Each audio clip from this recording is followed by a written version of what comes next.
dos números aqui em Curitiba. Espero, então, que a gente se mantenha saudável, unido em torno do programa e o máximo possível participativo.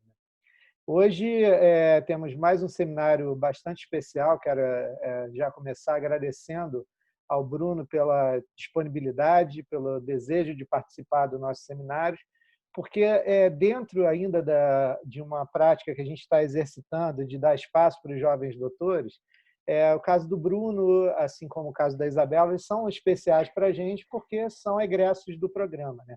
A gente já teve outros jovens doutores, vamos ter outros do programa e de fora também, mas eu acho que é especialmente importante quando a gente tem egressos, né, falando, porque, mais uma vez, a gente passa para os nossos estudantes os nossos exemplos de sucesso, né? E para a gente que é do programa, é realmente muito especial ver que alguém sai do nosso programa, na verdade, felizmente não é um ou outro, né? A gente tem vários nessa situação, que saem do programa com uma formação muito forte, né? Cientistas formados e prontos para transmitir e gerar conhecimento, né?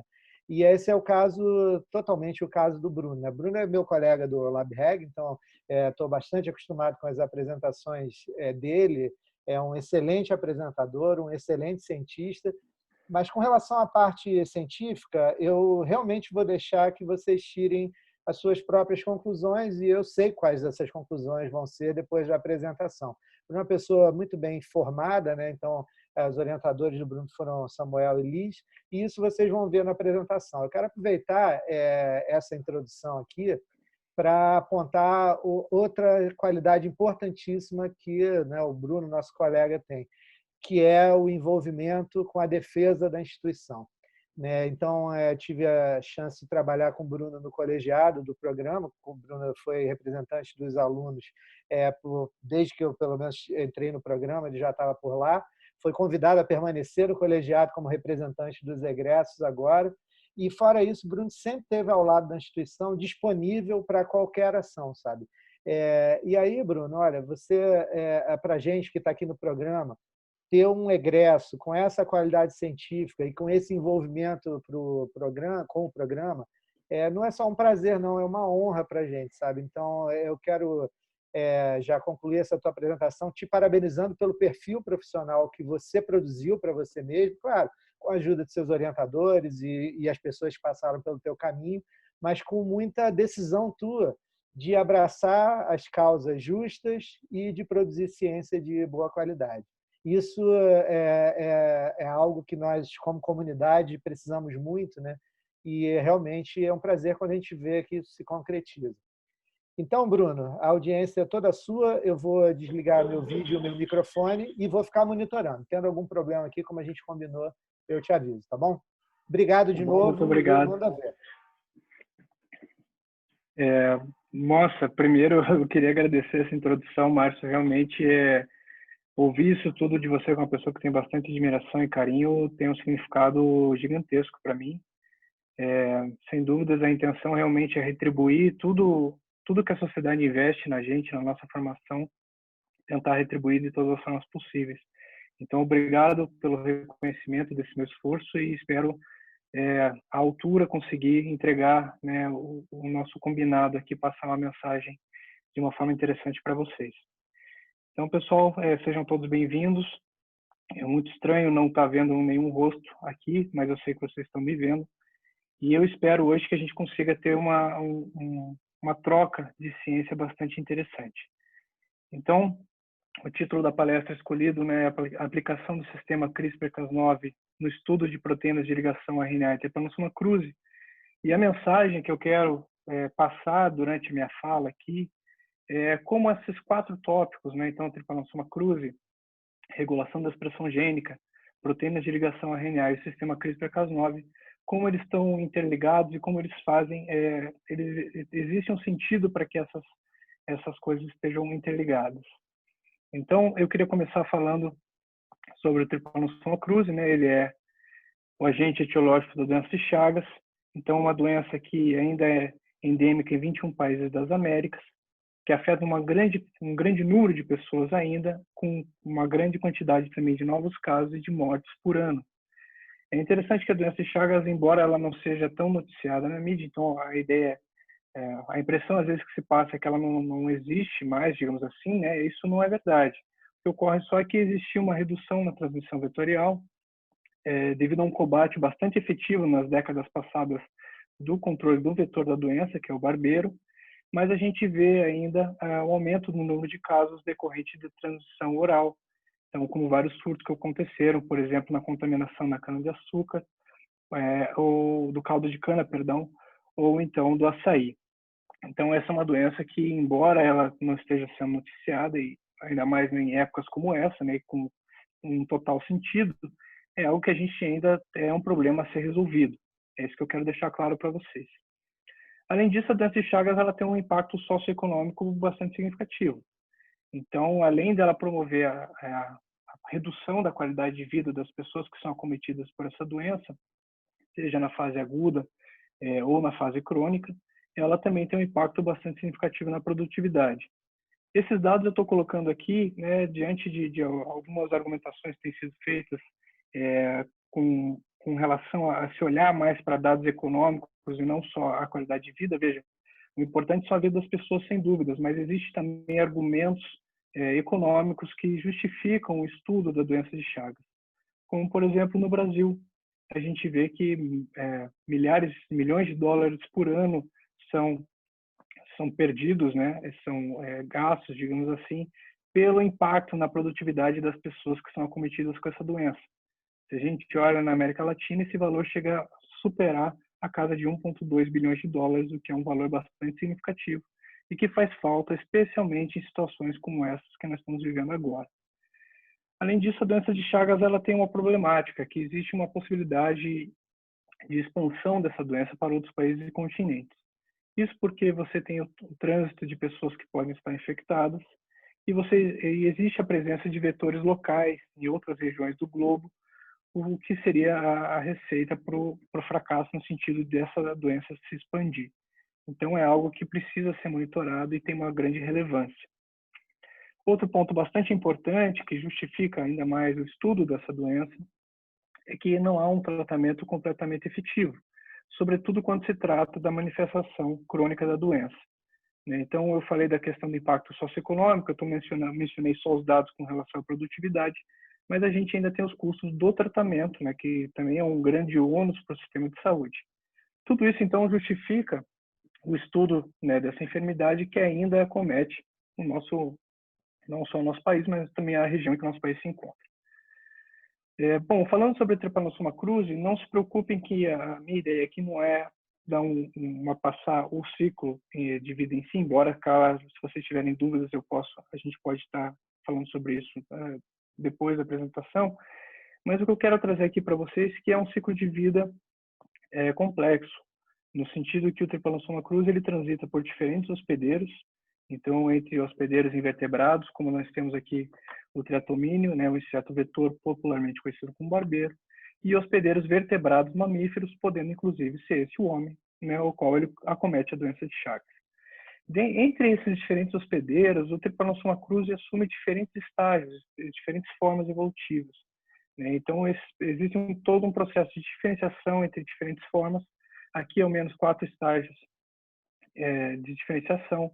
Né? E a diferença entre eles é que alguns estágios são replicativos, como o caso da forma epimastigota e da forma amastigota, e outros estágios são infectivos, como o tripomastigota metacíclico, o tripomastigota sanguíneo, né, o tripomastigota, e mesmo a mastigota tem se visto que também é capaz de infectar as células. Então, na tentativa de entender como ocorre a transição entre esses diferentes estágios, bom, uma coisa é fato, isso tudo reside na capacidade de regular a expressão dos seus genes.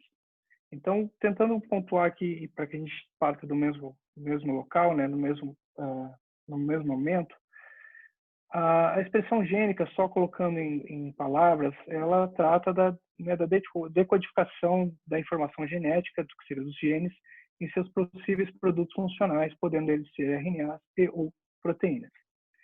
Isso implica, então, desde o acesso e reconhecimento dessas sequências gênicas no genoma, pela maquinaria de transcrição, até a síntese e ativação dos respectivos produtos funcionais, que seriam justamente então, RNAs e ou proteínas.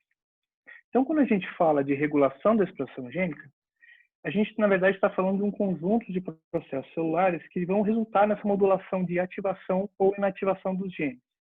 Então, é algo bastante complexo porque pode atuar e realmente atua em diferentes etapas dessas mencionadas com relação à expressão. Então, desde o acesso e reconhecimento até a ativação e funcionalidade mesmo dos produtos gênicos. O que eu queria deixar aqui, só como uma questão de a gente construir essa imagem, esse mapa mental, é que essa inativação de um gene ela pode ser absoluta, no sentido que um gene pode não ser expresso. Mas é importante a gente ter em mente que existem diferentes graus possíveis de se ativar um gene. Né? Então, existe um espectro, né? Eu coloquei dessa forma como um espectro de taxas de ativação. O que eu quero dizer com isso é, colocando um exemplo, né? Um gene ele pode não ser transcrito ou pode ser transcrito, mas sendo ele transcrito, a taxa de transcrição dele pode ser maior ou menor, a estabilidade de seus RNAs pode ser maior ou menor, o transporte pode ser facilitado ou não, né, desse RNA para o núcleo do citoplasma. Então, é nesse sentido que eu quero colocar para vocês como a regulação da expressão gênica é algo bastante amplo e fundamental para que o Trypanosoma cruzi consiga transitar por esses diferentes hospedeiros, né, frequentando esses diferentes ambientes, essas diferentes condições que esses hospedeiros impõem, de forma, então, a lidar, sobreviver e persistir, né, no decorrer do seu ciclo. Então, a regulação da expressão gênica, nos eucariotos, de modo geral, ela pode ocorrer tanto a nível transcricional quanto pós-transcricional. No entanto, nos trypanosomatídeos, o que inclui Trypanosoma cruzi, existem algumas características bastante peculiares que nos levam a crer que nesses organismos esse perfil, né, de como eles regulam a expressão dos seus genes é um pouco distinto. Então, o que a gente observa nesses parasitas, né, tanto em Trypanosoma brucei e leishmania, então na família dos trypanosomatídeos, é que existem, para a maior parte dos genes, né, para a grande maioria dos genes, não há uma região promotora clássica para RNA polimerase 2. Que normalmente o que a gente observa na maior parte dos eucariotos é que seria um dos principais pontos de controle para ativar ou reprimir a transcrição do determinado gene. Além disso, a transcrição nesses organismos, né, no Trypanosoma cruzi, ela é policistrônica e o processamento ele é feito por transsplice. Isso eu vou explicar um pouco melhor no slide seguinte. E outro fato importante para essa afirmação que eu vou fazer na sequência é que os RNAs mensageiros derivados de um mesmo policistron eles apresentam níveis de expressões finais distintos. Essas evidências, juntamente com algumas outras, nos levam a afirmar que a regulação transcricional, no caso dos trypanosomatídeos e, portanto, no Trypanosoma cruzi, ela é pouco expressiva. Então, falando um pouco sobre a transcrição policistrônica e o transsplice. Acontece que, no genoma do Trypanosoma cruzi, os genes eles são agrupados em clusters, em grupamentos gênicos que podem conter de 10 até 100 genes numa mesma unidade. Esses genes eles são cotranscritos. Essa transcrição ela é feita para RNA polimerase 2 também, mas o que acontece é que ela transcreve todos os genes, e todos esses genes presentes nesse grupamento gênico, no mesmo RNA mensageiro, chamado de pré-RNA mensageiro policistrônico. Então, aqui os genes representados por esses retângulos em diferentes cores, né, tem a sua informação transcrita no mesmo RNA mensageiro. Esse RNA mensageiro, denominado, portanto, de policistrônico, ele precisa ser processado para dar origem aos RNAs mensageiros individualizados. E isso é feito, então, por transsplice, né, transsplicing e poliadenylação. Então, o que acontece é que numa outra região do genoma do Trypanosoma cruzi, existe o locus do mini-exon, ou splice leader, o qual é transcrito pela RNA polimerase 2 e incorporado a cada unidade de RNA mensageiro depois que ela é individualizada. Então, esse grande RNA mensageiro, esse grande precursor de RNA mensageiro, perdão, ele é individualizado, né, ele é processado de modo a dar origem, então, aos RNAs mensageiros maduros, cada um contendo um splice leader na porção 5' e uma cauda poliar na porção 3'. Até aí tudo bem, né? Notem que o fato desses genes serem cotranscritos, uma molécula precursora de RNA mensageiro, implica que, em tese, eles apresentem taxas, se não iguais, bastante similares de expressão nesse momento. No entanto, quando a gente observa as unidades monocestrônicas, então depois que esse RNA mensageiro é processado, elas apresentam níveis de expressão, ou mesmo expressão em estágios diferentes do ciclo celular, do ciclo de vida do parasita independente. Isso, então, sugere que, no caso dos tripanosomatídeos, a regulação da expressão gênica é essencialmente pós-transcricional. Então, e está, portanto, vinculada às etapas que ocorrem após a transcrição desses RNAs mensageiros. Então, como etapas como processamento, transporte do núcleo para o citoplasma, o controle da localização desses RNAs mensageiros dentro do citoplasma, da sua tradução e da sua estabilidade.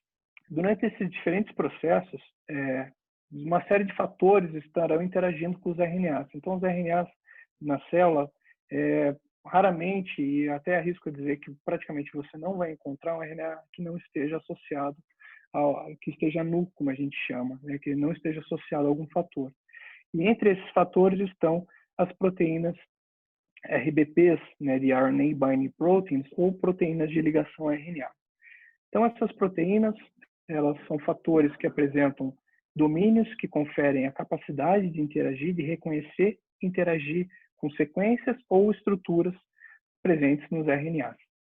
Então, de certa forma, o que a gente observa dentro das células de modo geral, mas aqui focando no caso dos tripanosomatídeos do Trypanosoma cruzi, é que os RNAs mensageiros dentro da célula eles são sequestrados ou são reconhecidos por essas RBPs. Né? E essa modulação, essa interação das RBPs com seus respectivos alvos, com seus respectivos RNAs, vai promover, então, modulações positivas ou negativas em cada uma dessas etapas que eu mencionei no slide anterior. Então, retomando, né, o seu processamento, o seu transporte, a sua estabilidade, localização e a tradução. Uma característica bastante importante das RBPs, que contribui, né, para a afirmação de que elas são fatores chaves na regulação da expressão gênica em Trypanosoma cruzi, é o fato de que, além de poderem reconhecer, terem a capacidade de reconhecer e interagir com o RNA, muitas RBPs também apresentam outros domínios que permitem com que elas interajam direto ou indiretamente com outras proteínas, outras RBPs ou mesmo outros fatores, sejam eles de tradução, de degradação, enfim. Então, o que a gente tem é que essas RBPs relacionadas aos seus alvos, elas podem interagir entre si, formando complexos ribonucleoproteicos, que é o que a gente chama de complexos NRNPs. Esses complexos, eles podem adotar graus de complexidade maior, gerando os grânulos de RNA. Então, dentre os grânulos de RNA, nós temos os mais famosos, né? Os pibares, ou corpos de processamento, os polissomos e os grânulos de estresse. O que é importante colocar aqui para vocês é que essas interações elas são bastante dinâmicas e existe uma troca entre essas estruturas. Tá? Eu coloco estruturas, elas não são delimitadas por membrana nem nada, mas elas acabam formando um microambiente dentro da célula. Então, o que a gente observa é que esses componentes podem trocar dependendo da situação, do contexto celular, né, da situação em que a célula se encontra. Então, aqui uma figura um pouquinho mais ilustrativa. Então, dentro do núcleo, a partir do momento que o RNA mensageiro ele começa a ser produzido, né, ele começa a ser transcrito e processado, a partir do momento que as regiões às quais as RBPs, ou RBPs de modo geral, né, podem reconhecer, esse RNA mensageiro já começa a ser reconhecido e proteínas interagirem com ele. De modo que essas proteínas, esses fatores, e aqui destaco novamente as RBPs, vão direcionar e vão dar o destino a esses RNAs dentro da célula. Então, dentro do núcleo, nós temos RBPs que são nucleares, algumas delas podem também se encontrar no citoplasma, seja acompanhando os RNAs até o citoplasma, ou levando eles até lá e retornando ao núcleo. E já no citoplasma, então, após o transporte, a gente também tem um repertório de RBPs citoplasmáticas que vão interagir com os RNAs alvos e destinar eles quanto à localização, a estabilidade e a tradução. conforme eu venho falando já algumas vezes para vocês, esse é um processo altamente dinâmico. E é necessário que seja assim porque a célula precisa responder a estímulos de acordo com a situação em que ela se encontra, o ambiente que ela se encontra. Então, em determinados momentos onde a homeostase celular ela de certa forma, desequilibrada ou parcialmente comprometida, a célula precisa responder a isso para se manter viva, manter as suas atividades funcionando. Então, sempre que há uma forma de estresse, como a gente chama, seja ele térmico, nutricional, de pH, oxidativo ou qualquer outro, né, que venha a mexer com a hemostasia celular, eu gostaria que ficasse bastante claro para vocês que há uma interferência e há uma modulação nesses processos que eu mencionei para vocês, mediado, então, por fatores que vão estar reconhecendo essa sinalização e repassando isso para que os RBPs e os RNAs, a célula possa mudar a configuração, o perfil dessas moléculas dentro da célula. Isso é bastante interessante porque, como eu mencionei para vocês no ciclo, o tripanossoma cruzi passa por diferentes estágios, né, por diferentes diferenciações.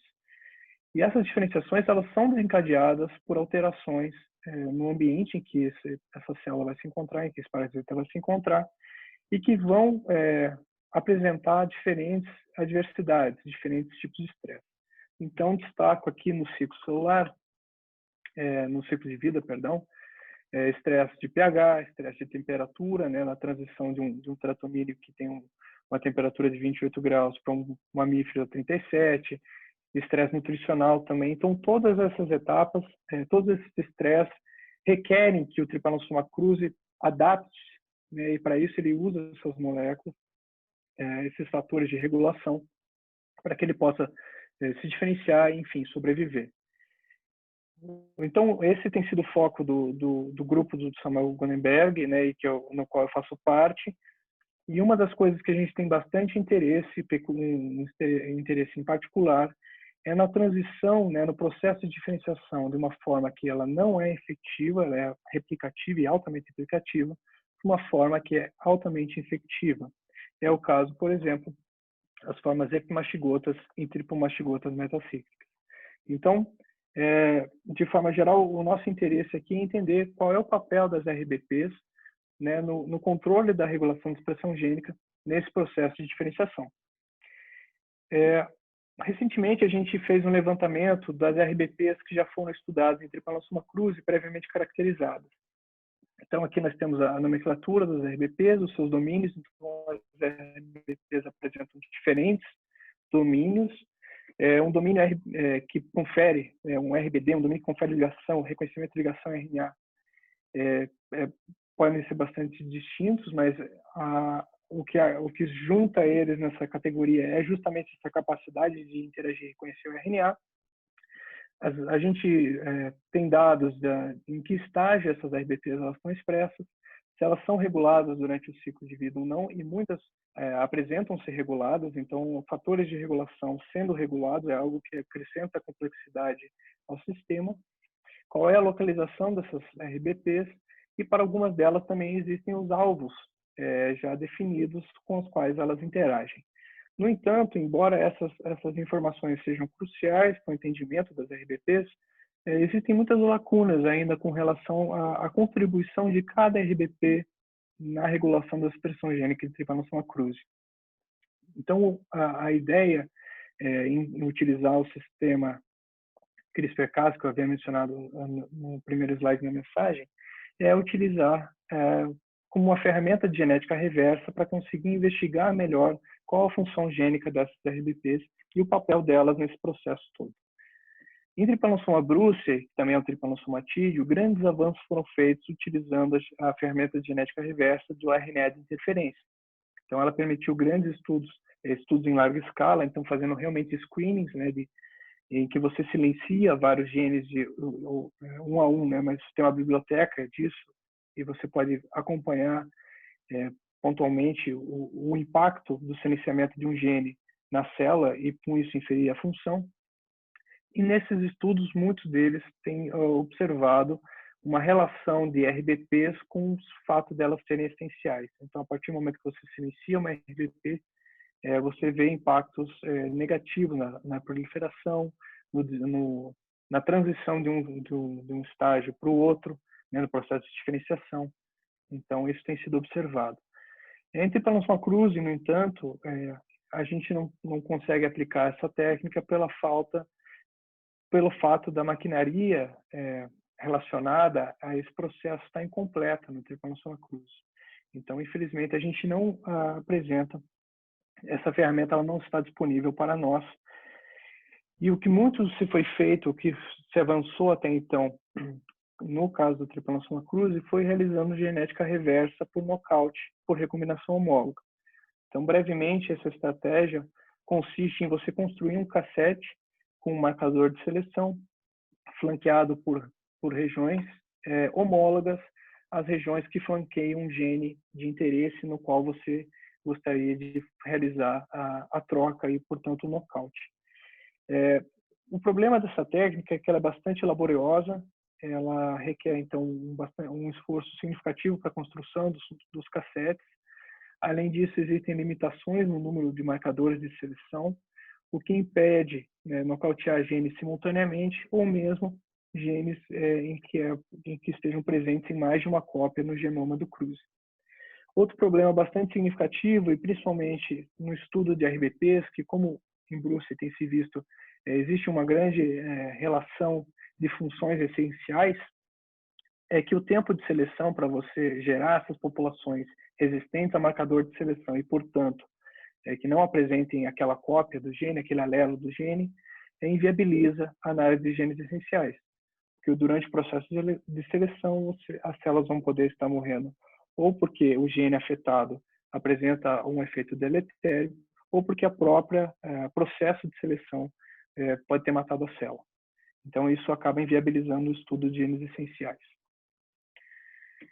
Nesse sentido, o desenvolvimento dessa ferramenta CRISPR-Cas9, desse sistema de edição gênica, foi bastante oportuno para o avanço do estudo das RBPs em Trypanosoma cruzi. Então, brevemente falando sobre esse sistema descoberto em 2012, a partir da adaptação de um sistema de imunidade adaptativa de bactérias contra bacteriófagos, os pesquisadores, eles em 2012 descobriram essas proteínas que é uma endonuclease capaz de se associar com os RNAs, capaz de associar com uma molécula de RNA que pode ser sintetizada, pode ser desenhada e ter como alvo a princípio qualquer região de DNA, qualquer sequência de DNA. Então essa foi uma grande revolução na área, não só na área da edição gênica como um todo, e com certeza isso pode ser observado pelo impacto que gerou nas publicações. Então aqui só um dado de que é uma curiosidade, para mostrar quão significativa foi essa contribuição para a ciência, do número de artigos publicados, referenciando o CRISPR-Cas9 desde 2012, desde 2011, onde os primeiros artigos trataram sobre esse sistema. Então, de modo geral, esse sistema funciona da seguinte forma. Nós temos aqui a Cas9, uma endonuclease, e ela possui a capacidade de reconhecer DNA através de sequências PAN. Então, essa sequência ela varia de acordo com a espécie, com o tipo da proteína, de qual espécie ela foi isolada. Existem algumas variações. E ela apresenta dois domínios aqui destacados como o RUVC e o HNH, que são capazes de gerar quebra dupla fita. Então, cada um deles é capaz de quebrar uma fita do DNA. Agora, a Cas9 ela só consegue reconhecer o DNA e promover a quebra dupla fita a partir do momento que ela forma um complexo, ou que ela está complexada com uma molécula de RNA que tem duas características. Então, originalmente, nas bactérias, o que se observa é que são duas moléculas de RNA distintas que formam esse complexo junto com a Cas9, mas da forma como o sistema, como ferramenta foi desenvolvido, é possível que você sintetizar uma molécula só, denominado de RNA-guia. Então, esse RNA-guia ele tem duas funções. Uma delas é de interagir com a Cas9, dada pela parte estrutural dele, então ele é capaz de formar um complexo com essa nuclease. e ele possui uma outra parte que confere a especificidade do reconhecimento de uma região do genoma a partir da complementaridade de bases.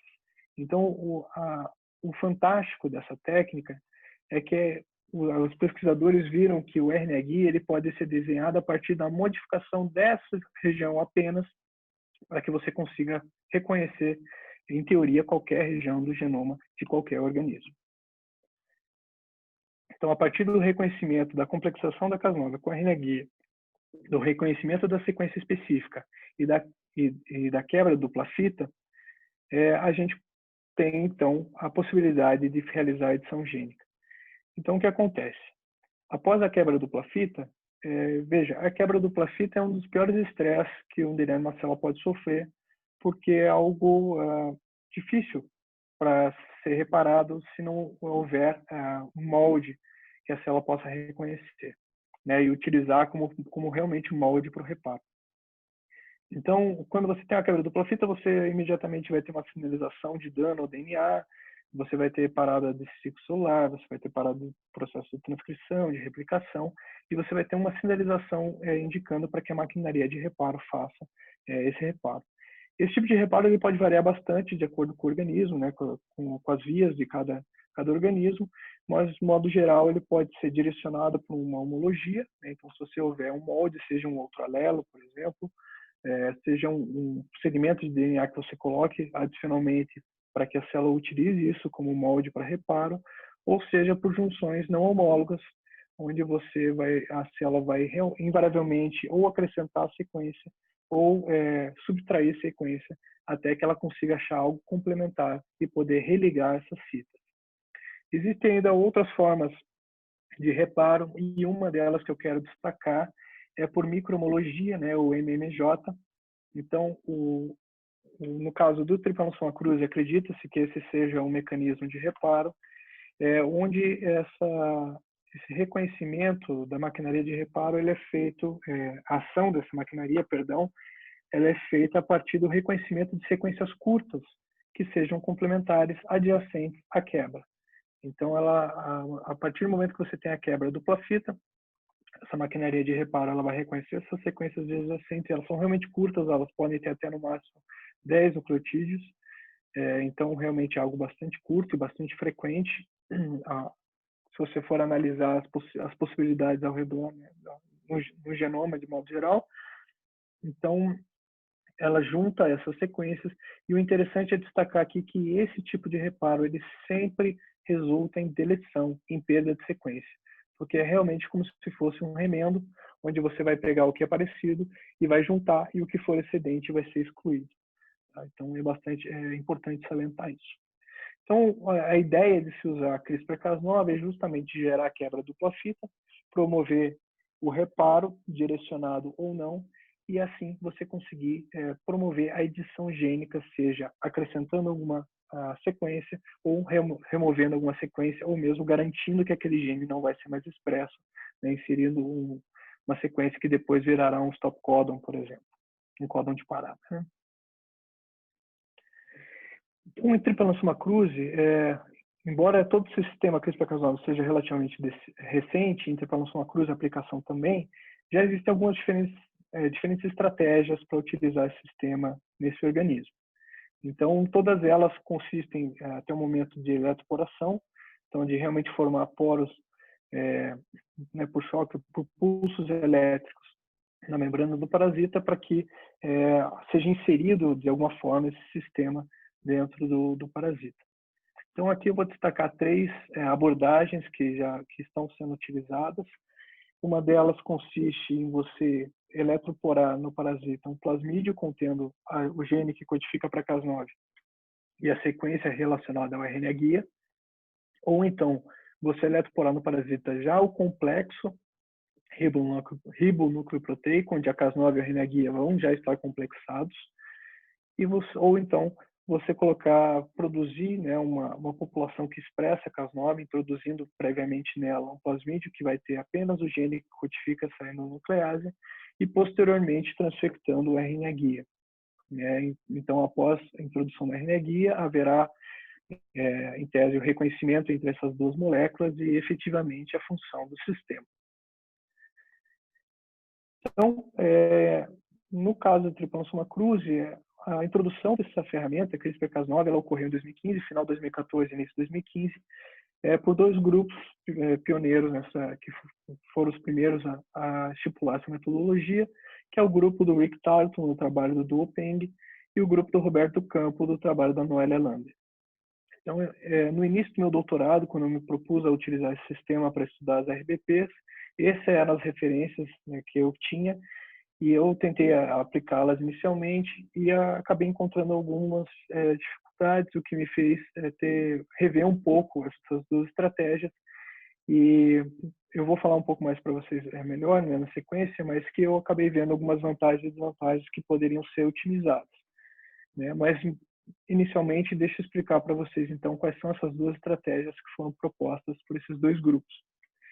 Então, na estratégia do Tarleton, do grupo do Rick Tarleton, a ideia é você inicialmente transectar os parasitas com um plasmídio contendo apenas a Cas9. Então, no caso, eles utilizaram um plasmídio Petrex com a Cas9 fusionada à etiqueta FLAG.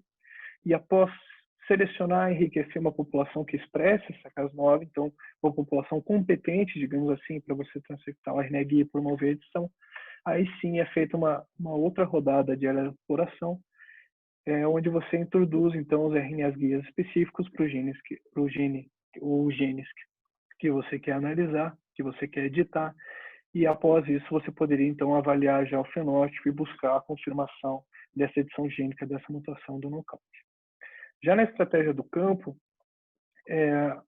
a lógica desse sistema seria, a partir de uma população selvagem, transfectar um plasmídio. E aqui poderia ser, né, eles descrevem no trabalho deles, tanto uma estratégia de um vetor, tudo num vetor, ou então em dois vetores, mas transfectados simultaneamente.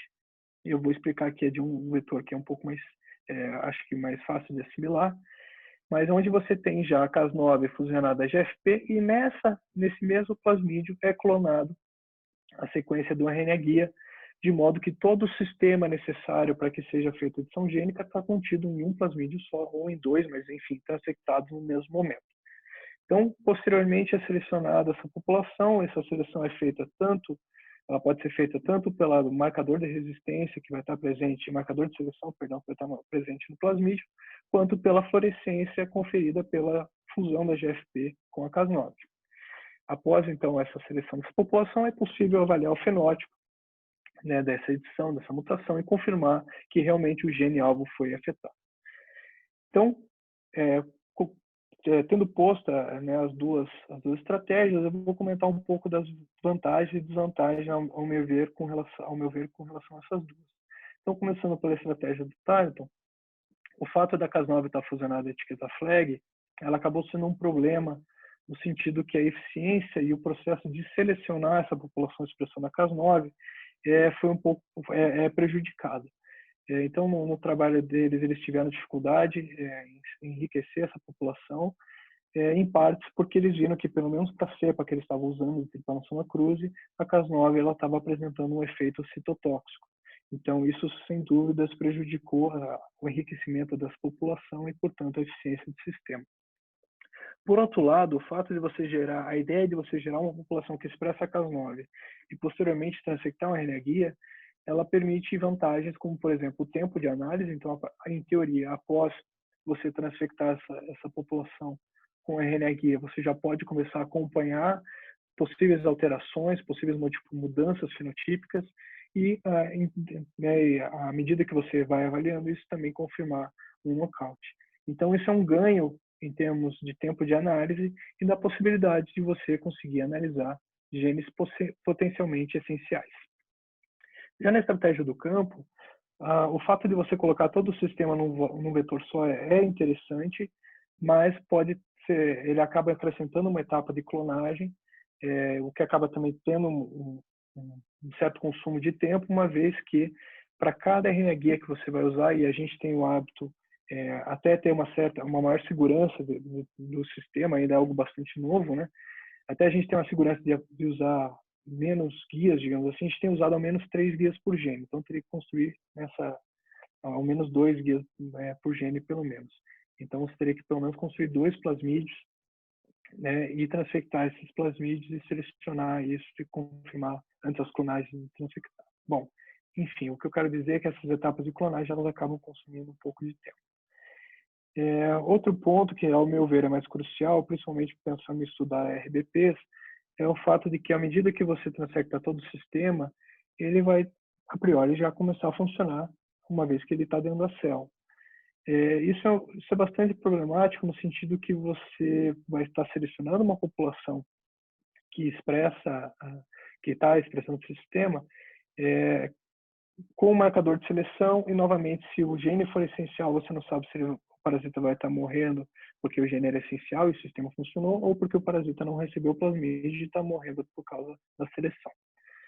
Por outro lado, o fato da Cas9 estar fusionada à GFP é bastante interessante porque soluciona, por exemplo, o problema que a gente viu no grupo do Tarleton, né, onde você tem a Cas9 fusionada à GFP, portanto, os parasitas que são fluorescentes estão expressando a Cas9 e isso facilita você enriquecer uma população que expressa essa endonuclease.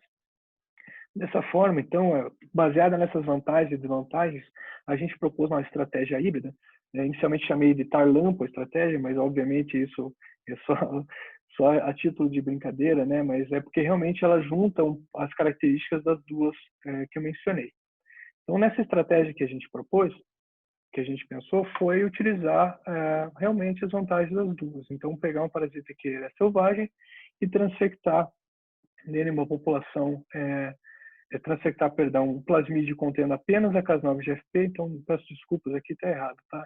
O RNA guia não está presente nessa construção, é apenas o GFP e a Cas9, e a partir da seleção de uma população que esteja expressando a Cas9, então que esteja fluorescente, né, com núcleo fluorescente, e que esteja já selecionada pelo marcador de seleção e tudo mais, a partir dessa população realizar uma nova transfecção, aí sim, com os guias específicos para o gene alvo, né, por os genes alvos. Então, com base nisso, eu vejo que a gente tem um ganho quanto à seleção, quanto à eficiência, porque quanto mais parasitas que expressem a Cas9, maior vai ser a população potencialmente capaz de gerar a edição gênica ao tempo de análise e também a possibilidade de você analisar genes essenciais. Então, para validar essa nossa estratégia, como que a gente desenhou esse experimento? A gente utilizou, então, gerou esses parasitas expressando a Cas9-GFP, então eles realmente eram fluorescentes, estavam expressando a Cas9-GFP, vou mostrar mais para frente, e a prova de conceito para saber se esse sistema estava funcionando foi utilizar um RNA guia contra a própria GFP presente no plasmídio. Então, nessa lógica, ao utilizar esse RNA guia, a gente observaria que o gene da GFP seria interrompido, que, portanto, o parasita que antes era verde deixaria de ser. Então, mostrando para vocês só que a Cas9-GFP a gente realmente selecionou uma população que expressava ela, que ela apresentava uma marcação, né, uma fluorescência verde, com uma marcação nuclear, onde ela é necessária para exercer sua função, e que aqui nesse gráfico de simetria, então, brevemente explicando, nós temos aqui no eixo Y a porcentagem total de células, tá? Representada pelos eventos aqui. E no eixo X, a porcentagem de fluorescência, a intensidade de fluorescência do sinal de GFP. Então, na população Cas9-GFP transfectada com RNA controle, ou seja, que não afetaria o gene de GFP, a intensidade de fluorescência dessa população é de 10:3.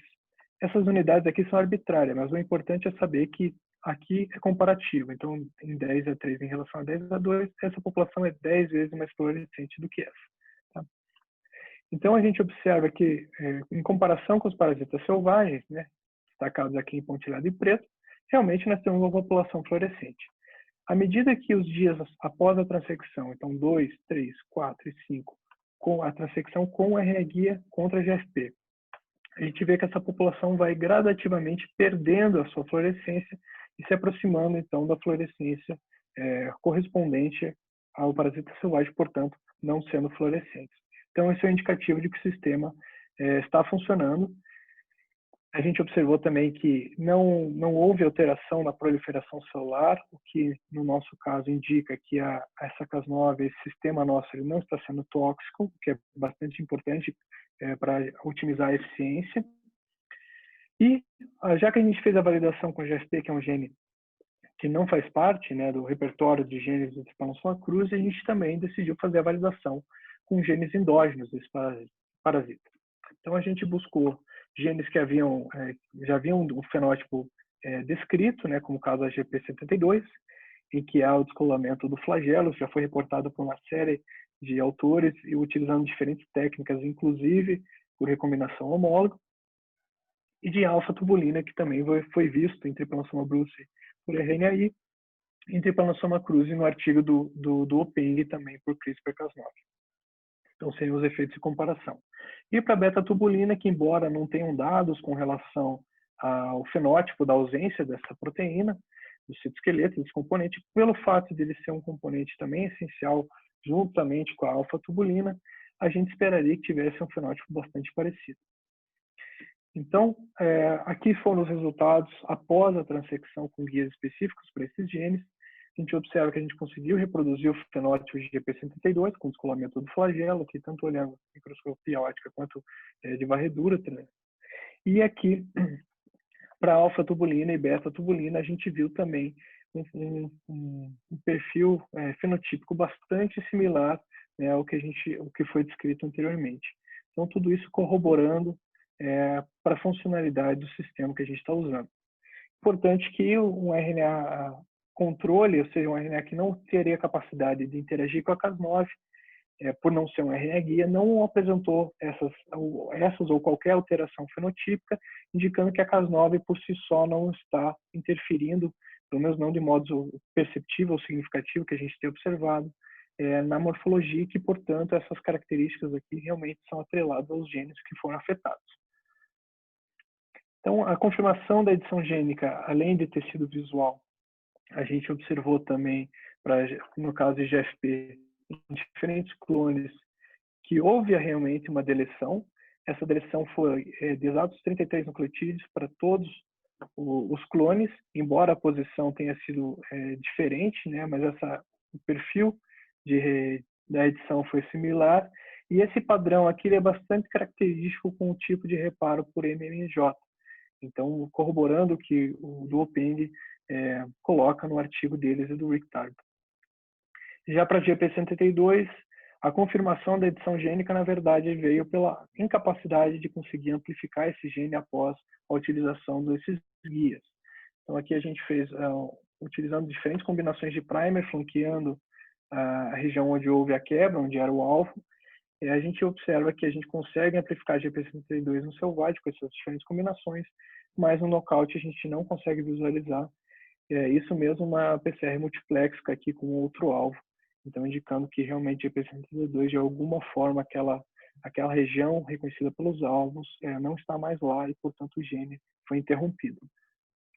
Então, de modo geral, o que nós temos é o seguinte: nessa estratégia, né, fazendo um pequeno resumo, a gente tem uma população selvagem, introduz nela um plasmídio contendo a Cas9 fusionada a GFP, seleciona essa população expressando o Cas9-GFP e realiza, a partir dessa população, novas transecções com um ou mais guias para um ou mais genes, dependendo do foco, né, do interesse em se promover essa edição gênica. E a partir dessa transecção, são possíveis, então, de serem feitos ensaios para analisar tanto a morfologia quanto a viabilidade, ciclo celular, ou mesmo ensaios mais sofisticados, como, por exemplo, investigar alterações no perfil dos RNA da célula, das proteínas, entre outras alterações. Então, colocado isso, agora vamos entrar de fato no como a gente pode aplicar esse sistema para estudar as RBPs em Trypanosoma cruzi. Então, muito do que eu vou falar aqui é oriundo do meu doutorado e agora inicialmente no meu pós-doc. Então, eu vou trazer alguns dados também que a gente observou com relação a algumas RBPs em específico, como é o caso, então, da ZC3H39, a 29 e a TTP. Bom, a primeira coisa que foi feita foi selecionar e desenhar os guias que nós utilizaríamos para tentar, então, promover a edição desses genes e observar o que aconteceria na ausência ou na mutação dessas RBPs. Uma coisa interessante a se colocar é que a escolha desses alvos, a escolha da posição desses guias, ela tem uma importância, uma vez que, dando prioridade ao início do gene, a gente tem uma maior chance de que esse gene seja interrompido e que não seja produzido nenhum produto parcial, né? Então, que possa ter alguma atividade. Então, ao menos 3 guias foram escolhidos para cada RBP, dando preferência, então, para que essa edição ocorresse no início dos genes. Então, a ideia seguiu o raciocínio da estratégia que eu mencionei para vocês agora há pouco. E como a gente não sabia o que esperar com relação a essas 3 RBPs em específico, pelo fato de que a caracterização delas tinha sido com relação ao perfil de expressão ao longo do ciclo de vida, qual a localização delas, e também quais são os RNAs mensageiros que elas estão associadas, a gente decidiu fazer uma triagem buscando qualquer evidência de alteração após a transfecção. Então, buscamos olhar a morfologia dessas células, avaliar também o ciclo celular e a viabilidade dessa célula, se ela era alterada após, então, a interrupção desses genes.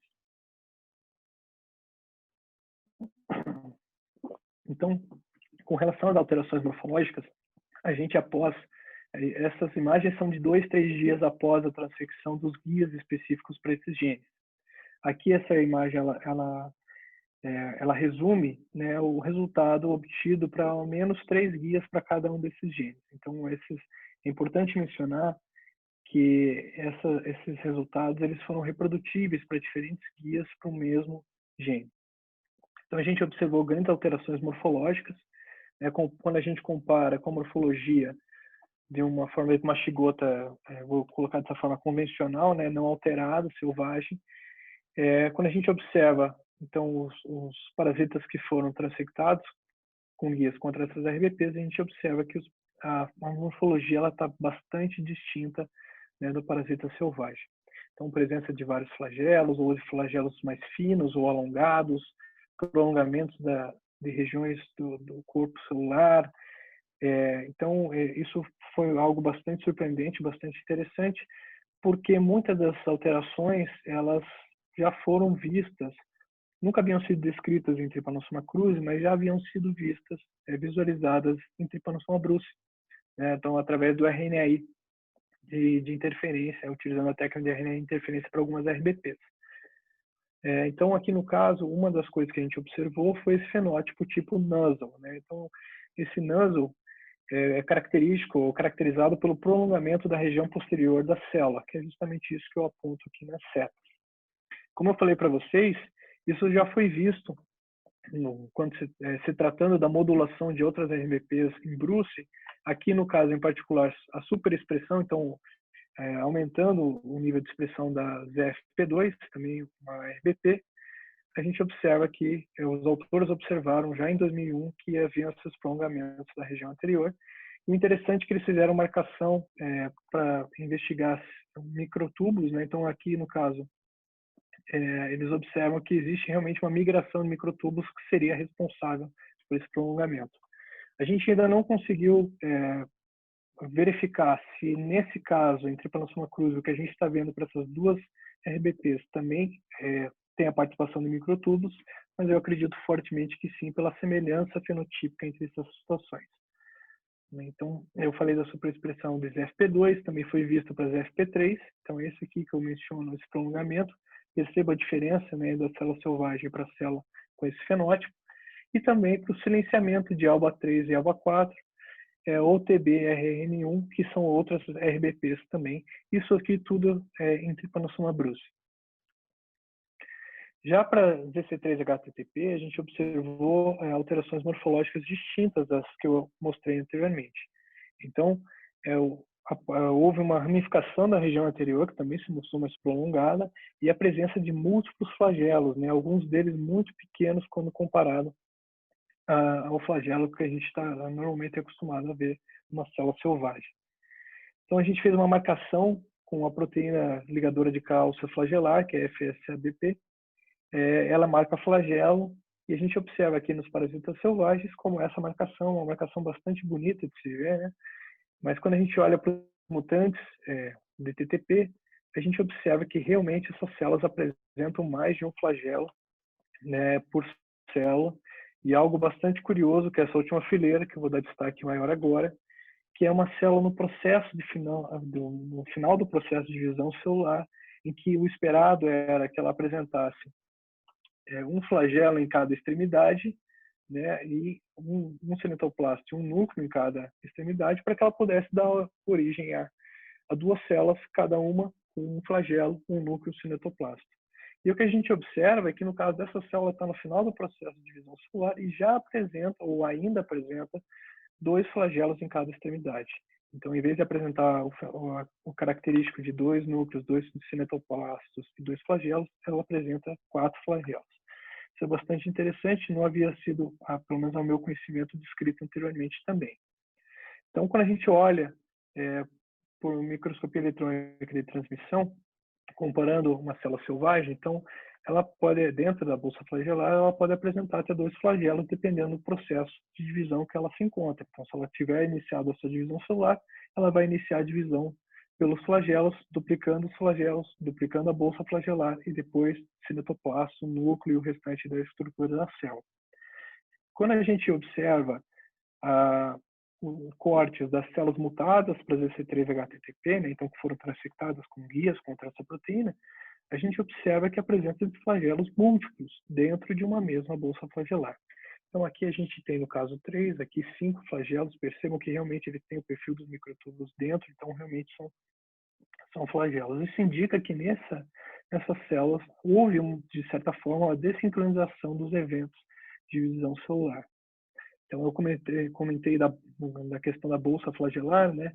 Então, no processo de diferenciação, de divisão celular, perdão, de uma célula selvagem, numa bolsa flagelar a gente tem um flagelo. Inicialmente, no processo de divisão, surge um novo flagelo. Logo, esses 2 flagelos são separados em 2 bolsas flagelares distintas, que posteriormente vão migrar para polos opostos até que a célula se divida.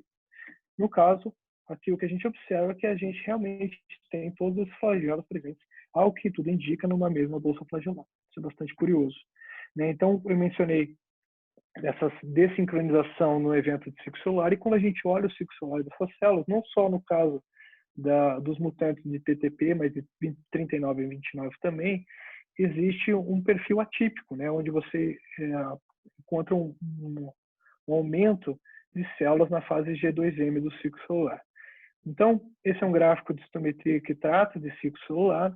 A gente tem pontilhado em preto o perfil das células, das células controle. Então, a gente tem o primeiro pico aqui indicando G1. Entre G1 e o próximo pico, que seria G2/G2M, a gente tem as células que estão em processo de síntese de DNA. E o que a gente observa é que existe um aumento após, né, no decorrer dos dias subsequentes à transfecção, existe um aumento dessas células presentes em G2M, possivelmente com um acúmulo, né, talvez uma incapacidade de se dividir, algo nesse sentido. Então, a gente também observa para 29. No caso da 29, isso tendeu a se estabelecer, a retornar ao fenótipo mais próximo do selvagem, já no 4º e no 5º dia, mas no caso do TTP, a gente realmente parece ter uma inversão da quantidade de células presentes em G2M em relação a G1. E o que é bastante curioso é que essas células, inclusive, podem apresentar até um maior conteúdo de DNA em relação às células que estão em G2M. O que significa isso exatamente, eu confesso que eu não sei, mas eu acho bastante particular e acho que vale a exploração. Interessante que a relação de RBPs e ciclo celular, ela também já foi vista em Trypanosoma brucei mediante o uso da técnica de RNAi. Então, o silenciamento de RBPs também influenciou, propiciou o surgimento de células que apresentam conteúdo G2, um conteúdo de DNA maior do que a célula no estágio G1. Então, a gente observa isso para ZC3H11 e para PUF9, em que você, após a transfecção com RNAi, quando a gente compara o selvagem com o silenciado, a gente tem um aumento no número de células em G2 e G2M, perdão, em G2 na fase G2 de mitose, né? E o mesmo a gente observa para PUF2 também, quando o RNAi ele é induzido, você observa que existe também o surgimento dessas populações. E quando eu comentei que talvez essas células não consigam completar a divisão celular, eu mencionei isso embasado no dado que a gente obteve com relação ao impacto da viabilidade nessas células que foram afetadas, né, com guias específicos para TTP. Então, a gente observa que, fazendo uma marcação com iodeto de propídio, essas células apresentaram uma marcação compatível, né, indicando, então, que as suas membranas não estavam íntegras e, portanto, que ali havia um certo comprometimento da viabilidade, em níveis compatíveis com o que a gente observou para a alfa-tubulina, que, sabidamente, é um componente essencial para esse parasita. Então, tudo isso nos apontava de que a manipulação ou a modulação negativa dessas proteínas poderia estar realmente relacionado ao fato delas serem, e está ocasionando, né, essa perda de viabilidade, poderia estar relacionado ao fato delas serem essenciais. De fato, quando a gente tentou clonar esses parasitas mutantes, né, no caso após as transecções, tanto por single cell sort ou por enriquecimento, uma vez que essas populações, com todas essas morfologias, com todo esse aspecto fenotípico diferenciado que eu mostrei para vocês, a gente consegue visualizar essa distinção por citometria de fluxo, né, num gráfico de tamanho por granulosidade. Quando a gente seleciona essas populações e tentou separar elas de modo a cultivá-las, né, seja uma célula por poço ou simplesmente enriquecendo as populações alteradas e selvagens, a gente não foi possível obter um clone sequer viável dessas populações alteradas. E, então, outra coisa curiosa é que após uma semana da transecção, então após os dias subsequentes à transecção, eventualmente havia perda desses fenótipos aberrantes. Então, a questão será que esses genes eram essenciais e as células que não haviam sido mutadas estavam repovoando a cultura? O que estaria acontecendo? Então, com base nisso, a gente se perguntou, então, se essas alterações observadas entre ciclo celular, morfologia e a viabilidade, se elas eram realmente específicas dos genes aos quais a gente estava tentando mutar, ou se elas eram consequências de uma resposta celular ao dano causado do DNA. Então, à medida que a quebra do plafito acontecia, e nesse caso não estávamos usando nada, não estávamos fornecendo nada para que a célula usasse como molde de reparo, poderia ser então que a sinalização desse dano estivesse desencadeando esses diferentes fenótipos, embora houvesse distinção entre diferentes genes, o que é bastante peculiar. Foi então que a gente conseguiu confirmar alterações realmente na expressão da DC3H29 e DC3HTTP, que eram as quais nós tínhamos ferramentas, né, como anticorpos para conseguir detectá-las, né, fazer esses ensaios de detecção. Então, após transectar os parasitas, as culturas foram coletadas, o extrato proteico foi obtido e a gente realizou, então, a imunodetecção com anticorpos contra TTP e contra 29. E realmente a gente não conseguiu visualizar, né, essas proteínas, esses genes sendo expressos, sendo que quando os parasitas foram transectados com RNA controle, novamente, sem apresentar nenhuma daquelas alterações que eu mostrei para vocês, aqui a gente consegue detectar essas proteínas. Isso é bastante animador, porque era um indício de que havia especificidade naquilo que a gente estava fazendo, mas, por outro lado, houve um grande plot twist aí, que foi não havia evidência de edição da sequência gênica. O que eu quero dizer com isso? Que quando a gente analisava os genes, então a gente olhou o extrato proteico dessa cultura e viu que essas proteínas não estavam presentes. Quando a gente extraía o DNA e fazia as amplificações, nada parecia ter acontecido. Então, os genes amplificavam com sua sequência normal. Poderia ser um resíduo, digamos assim, das células que não foram editadas? Poderia, mas de qualquer forma, isso ainda assim foi algo bastante preocupante à época, ainda mais porque saiu nesse mesmo período, né, no mês de 2018, esse artigo de Burley, Caldas e colaboradores, onde eles analisaram, eles investigaram diferentes metodologias, né, para a utilização de CRISPR-Cas9 em Trypanosoma cruzi, e o que eles observaram é que fazendo um nocaute de EP72, então novamente usando como controle, dependendo do guia que eles utilizavam, havia alterações inesperadas de acordo com esse guia. Então aqui mostrando, né, o controle, o que se espera novamente é o descolamento do flagelo apenas, e o que eles observaram é que dependendo do guia, as células aumentavam seu volume celular, apresentavam vários flagelos, então qualquer semelhança poderia ou não ser uma mera coincidência. De qualquer forma, eu estou brincando falando isso, né? Mas a questão é que isso realmente nos preocupou e falou assim, puxa, mas será então que realmente o que nós estamos fazendo estava sendo específico? E foi aí que então veio um detalhe bastante importante nessa história, que foi que a partir do momento que eles utilizavam, forneciam juntamente com o guia, um molde de DNA para que a célula utilizasse esse molde para reparar a sequência clivada, havia restauração do fenótipo mesmo com um guia que havia gerado as alterações anteriores.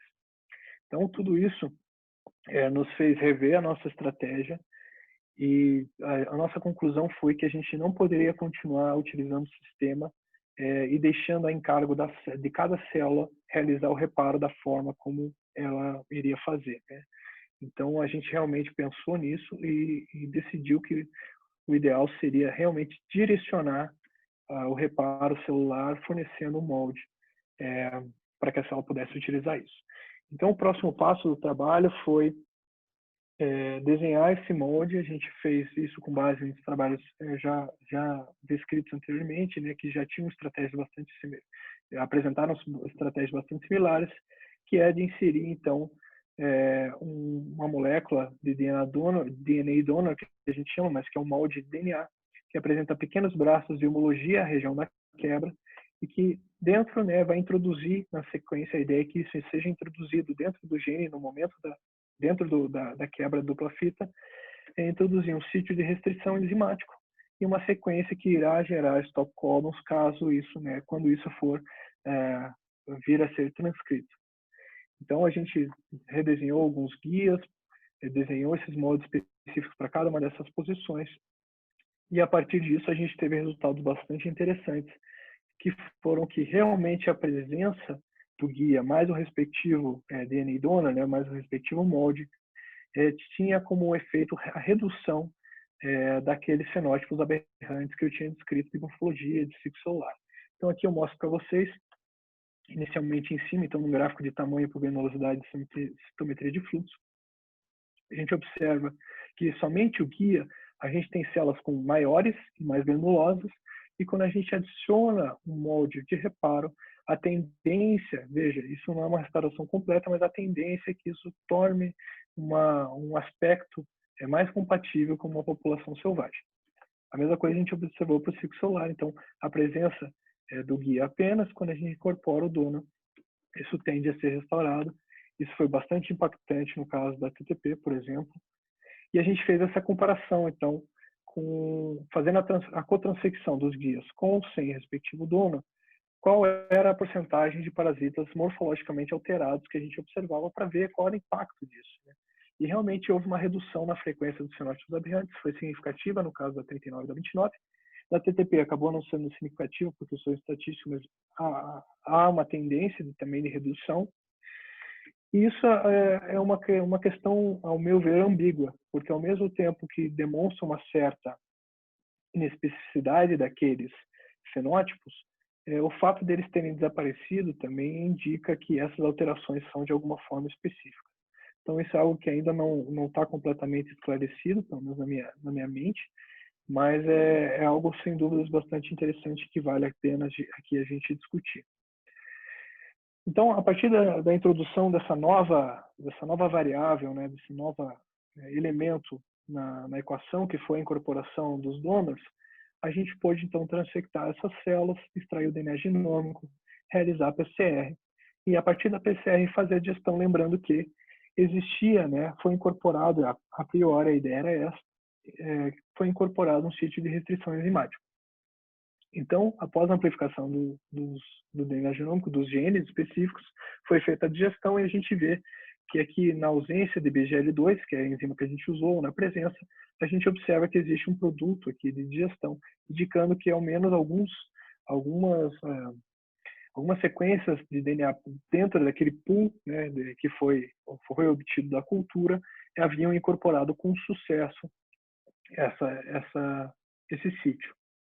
Então, a partir disso, nós amplificamos novamente isso, clonamos a sequência PGen, fizemos uma seleção de clones que apresentasse esses sítios e fizemos o sequenciamento, onde a gente viu que realmente, aqui comparando na primeira linha sempre o gene selvagem, então da 39, da 29 e da TTP, que diferentes clones incorporaram com sucesso a exata sequência que nós havíamos proposto a introduzir, né, que seria o sítio de restrição, mais o sítio que vai gerar os stop codons em diferentes frames. Então, isso mostrando que a estratégia funcionou corretamente, como nós esperávamos. No entanto, quando a gente fez essa seleção de parasitas mutantes, então, sabendo que dentro daquela população haviam parasitas que haviam incorporado com sucesso, a gente falou, bom, vamos buscar esses parasitas e cloná-los. Então, a partir disso, começou uma longa e extensa procedimento de realizar single cell sorting, buscar clones e triá-los por PCR seguida de digestão. Então, alguns clones que a gente denominado aqui BGL2 positivos, ou seja, que apresentavam um sítio, a gente, após selecioná-los, encontrá-los e selecioná-los, a gente viu que havia digestão parcial do produto de PCR. Então, sempre digestão parcial. Seria, então, esse o caso desses parasitas terem sido imunocautos e somente uma das cópias ter sido mutada com sucesso. Então, para tentar resolver essa questão, nós fizemos subsequentes seleções. Então, esses clones foram selecionados 2 vezes por single cell sort. Então, para a gente ter certeza de que realmente se tratava de um clone. E essa nova transfecção, essas culturas que a gente denominou de aminocautos, após a confirmação de que realmente o padrão de digestão parcial persistiu, a gente definiu, considerou que elas eram realmente aminocautos e a partir disso falou, bom, então vamos transectá-las de novo. E a estratégia, então, foi realizar, aqui eu estou colocando como exemplo só, mas isso foi feito para as 3. No caso da TTP, então a gente tinha tanto com guia quanto com outro, e a gente pegou e transectou com guia mais o donor, só com guia sem o donor, para ver se reproduzia aquele fenótipo aberrante, e com guia controle, então, que não havia alteração. Então, eu vou só mostrar aqui a estratégia do guia mais o dono, então, repetindo esse processo. E a ideia de usar o mesmo guia é porque, uma vez que um dos alelos já havia sido alterado, aquela sequência alterada, interrompida pela incorporação do molde, ela não poderia ser reconhecida novamente pelo mesmo guia. Portanto, restaria apenas o outro alelo para ser reconhecido. Então, essa foi a nossa estratégia. E com base nisso, então, a gente realizou novas transecções e realizou a busca por mutantes. Então, aqui mostrando para 39 para 29, realmente a gente só conseguiu obter clones que apresentavam digestão parcial. No caso da 29, como eu mencionei para vocês que a gente possui anticorpo para reconhecer ela, a gente viu que realmente o gene continuava sendo expresso, a gente continuava detectando essas proteínas nesses clones, essa proteína nesses clones, confirmando então que realmente se tratava de um clone que só um dos alelos tinha sido mutado com sucesso. Já para TTP, então aqui a incorporação do molde do DNA donor, né, além de incorporar um sítio de restrição enzimática, o stop codon, além disso, acrescenta também sequência ao gene, que a gente pôde observar por uma simples amplificação num gel de maior resolução. Então a gente observa que realmente houve um acréscimo no tamanho do gene, isso por si só já era indicativo de que havia sido incorporado com sucesso, e quando a gente faz a digestão, realmente essa sequência se perde e, portanto, o gene ele apresenta um tamanho, essa sequência no final fica com um tamanho menor.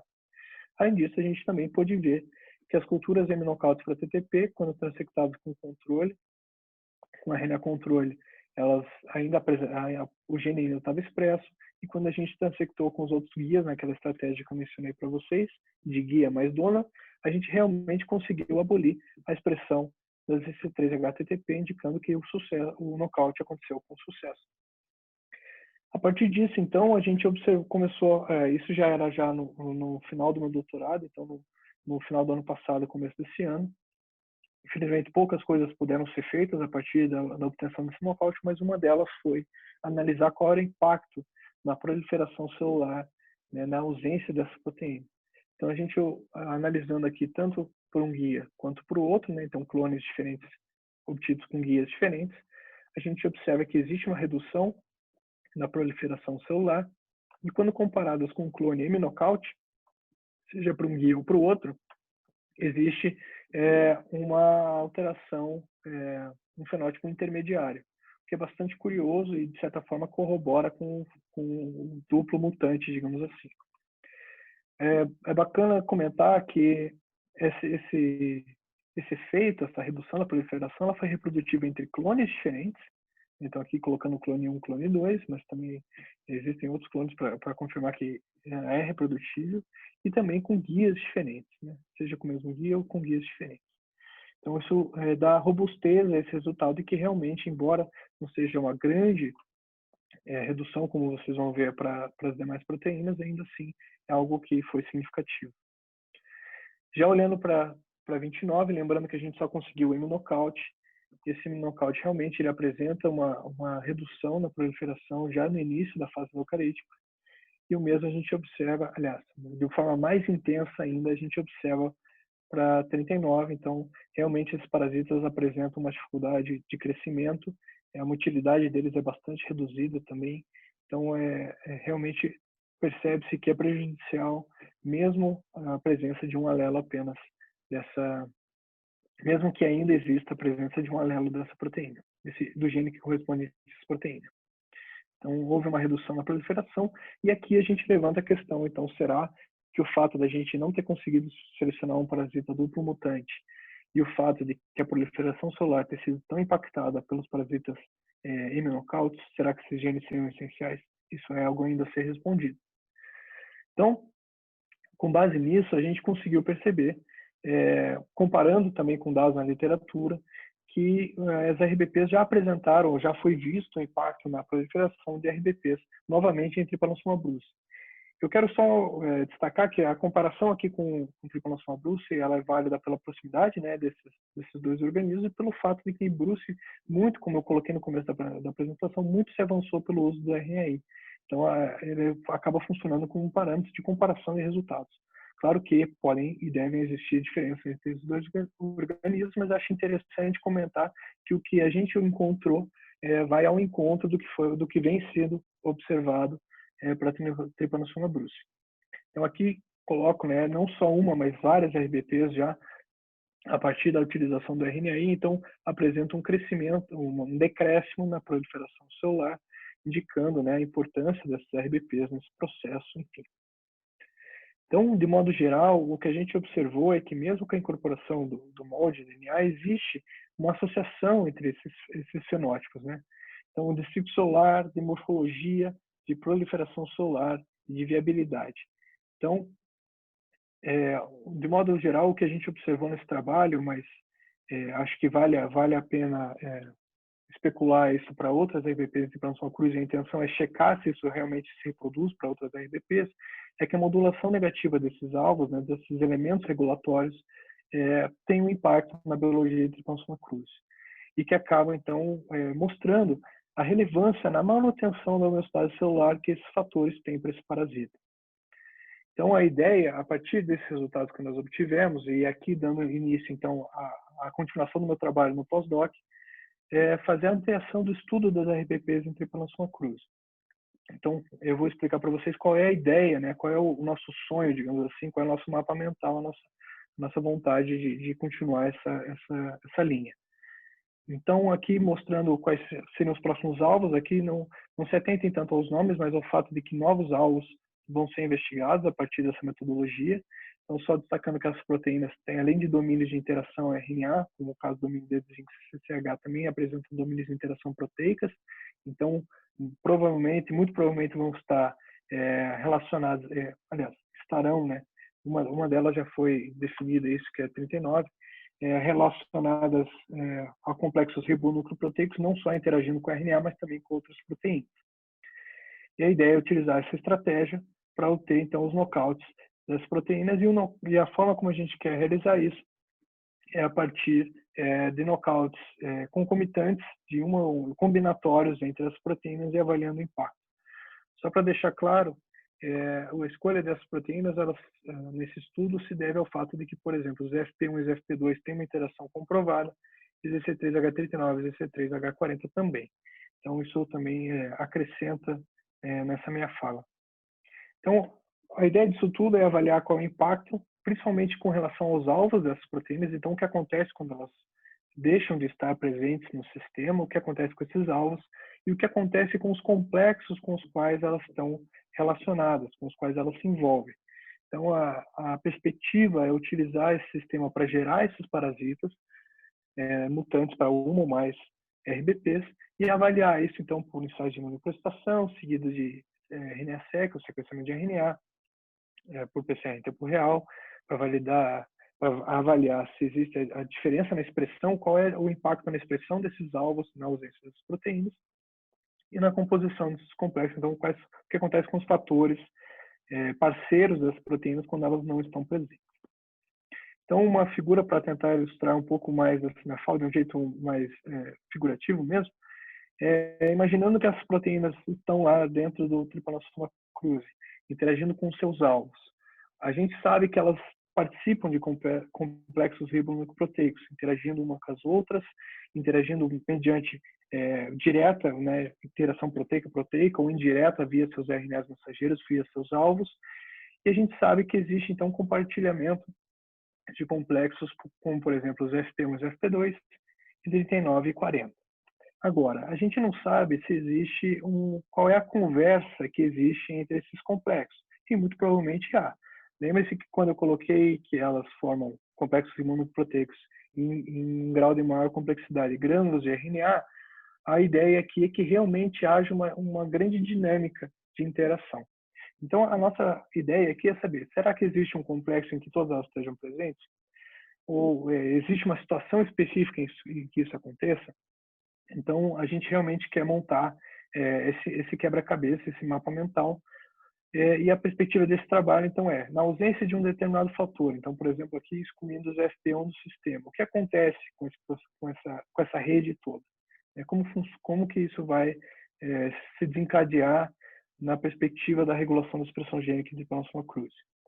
E, por fim, então, o que a gente quer é montar realmente esse quebra-cabeça, esse grande quebra-cabeça, onde você imagina que cada fator, né, tem toda uma cadeia de interação e que provavelmente tem toda uma cadeia que depende da presença desse fator que pode ser afetada na sua ausência. E como essas coisas estão envolvidas nesse quebra-cabeça. Então, para finalizar, eu gostaria de passar uma mensagem final, né, com base nisso que eu observei nesse trabalho que eu passei agora para vocês. Eu especulo que possa haver uma resposta comum, né, a uma desregulação gerada pela ausência de elementos regulatórios. Então, a partir do momento que esses elementos regulatórios eles ou deixam de estar presentes ou são afetados de modo a não conseguir desempenhar essa função, eu acredito que exista uma resposta que vai desencadear em todas aquelas alterações que a gente observou por causa disso. Então, pensem que uma RBP dentro desse parasita vai estar interagindo com seus RNAs mensageiros, com seus alvos. A partir do momento que ela está ausente, o que pode ser que aconteça com esses RNAs mensageiros? Bom, eu acredito que parte deles vão ser recrutados por outras RBPs que são capazes de se reconhecer a eles também, né, por questões de sequência, de estrutura, e que parte desses RNAs também podem vir a ser degradados dependendo de qual é a função que essas RBPs vão exercer. Isso com certeza vai modular positivamente ou negativamente, e aí entra qual é o papel real, qual é a contribuição real dessa determinada RBP que nós estamos falando, na tradução, na estabilidade desses RNAs mensageiros alvos, e também vai impactar, portanto, né, como consequência, na viabilidade, morfologia e ciclo celular do Trypanosoma cruzi. Então, eu gostaria de agradecer imensamente, né, ao Samuel e à Liz. Samuel é meu supervisor agora, e tanto Samuel e Liz foram meus orientadores desde a iniciação científica. Eu tenho um carinho, um agradecimento, uma gratidão especial a eles. Gostaria de agradecer todo o apoio que eles me dão até hoje. E aos demais colaboradores desses trabalhos, né, que eu apresentei aqui para vocês. Quero agradecer em especial também as agências de fomento, sem as quais eu não poderia estar aqui falando para vocês hoje, né? Não só pelo fato de eu me manter pela minha bolsa, mas pelo fato de que toda a minha formação também eu devo ao fomento dessas agências. Queria agradecer também aos meus colegas de laboratório, aos quais eu tenho sentido muita falta nesse tempo, né, em que a gente está isolado. Então, saudades de aglomerações, né? E essas fotos retratam justamente a forma como o nosso laboratório gosta de socializar, e isso, sem dúvida, faz bastante falta, mas é uma forma de, pelo menos agora, eu me sentir mais próximo de vocês, mesmo não estando vendo vocês, né? Pelo menos estou vendo as fotos. Então é isso, eu agradeço novamente o convite, agradeço a atenção de todos vocês, me coloco à disposição para qualquer dúvida ou debate, enfim. Obrigado. Muito bom, Bruno, muito bom. Aplausos aqui para a tua apresentação. Achei que foi uma ótima combinação de teoria com resultados de laboratório, sabe? Isso é bem legal. Tem sido, inclusive, uma tendência forte nos últimos seminários. O pessoal tem mesclado bem conhecimento teórico com os resultados de projeto. Isso é ótimo, né? Especialmente numa época de carência, né? De discussão científica e por aí vai. Então, realmente foi muito bom, né? Eu queria abrir aqui a sessão para perguntas, né? Agora vamos lá, ó, Bruno, parabéns, sucesso, uau, incrível. Obrigado, pessoal muito gentil. Tem muito elogio aqui, excelente apresentação, parabéns, Bruninho. Isso aqui é a nossa substituição, né, pelos aplausos, né? Pergunta, gente, alguém gostaria de fazer alguma pergunta? Enquanto temos aqui muitos elogios, Bruno, mas pergunta ainda não abriu. Obrigado, pessoal. Agradeço o carinho e a gentileza. Não para aqui, não para de chegar. Então, gente, alguém quer fazer alguma colocação de voz? Tá aberta a sessão. Basta abrir o microfone e se colocar ou então sinalizar aqui no chat. Aqui realmente muitas mensagens de parabéns, o pessoal mais tímido nas perguntas. Bom, qualquer coisa também, vocês têm o meu e-mail, né? Se vocês quiserem entrar em contato e mandar uma pergunta depois, fiquem mais do que à vontade. Ninguém falou aqui no chat, mas vou falar, em camisa bonita, botou uma camisa de dar palestra hoje. Eu ia botar o suspensório, falei para o Márcio, achei que ia ficar demais, aí eu falei, vou ficar com a camisa mesmo. Mas obrigado. Bruno, olha, é excelente, prazer realmente ver o sucesso da tua trajetória. A interrupção, nunca se esqueça que é temporária, né? Vai haver o amanhã e o amanhã tem que ser com força total. Claro que não preciso falar isso para você, mas fica a lembrança sempre para todo mundo, né? Que a realidade vai se restabelecer, né? E aí a gente precisa estar prontos. Enquanto esse tempo não chega, a gente vai por aqui, eu acho que a gente vai bastante bem. Bruno, obrigado para todo mundo que esteve com a gente aqui nesse seminário. Na semana que vem a gente volta e a programação vai sendo divulgada aqui aos poucos, tá bom? Valeu, muito obrigado. Gente. Agradeço obrigado, aí de Bruno. coração. Obrigado mesmo. Fiquem todos Valeu, seguros pessoal. aqui. Saúde. Bruno, olha, ficamos aqui na média de 80 pessoas, tá? Na apresentação. Show. Bastante Show, bom. Maravilha, obrigado. Isso aí, gente. Tchau, tchau. Fiquem todos bem. Valeu, pessoal.